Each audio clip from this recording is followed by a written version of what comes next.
Hi guys, welcome back to a new episode of How to Login. Today in this video, I'm going to show you how you can sign up for your Zipmex account. Keep watching the video till the end. To sign up for your Zipmex account, firstly open your Google search. Type in Zipmex sign up and make a search. The search results will be displayed on the screen.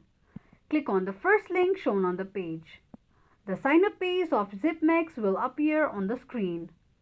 Select your country and enter your email address.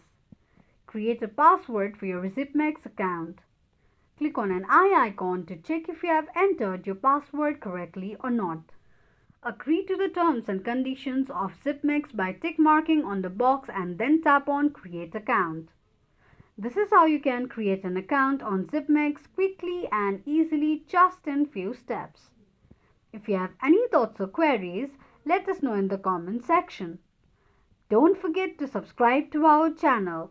Also press the notification bell icon so that YouTube will notify you whenever we post a new video.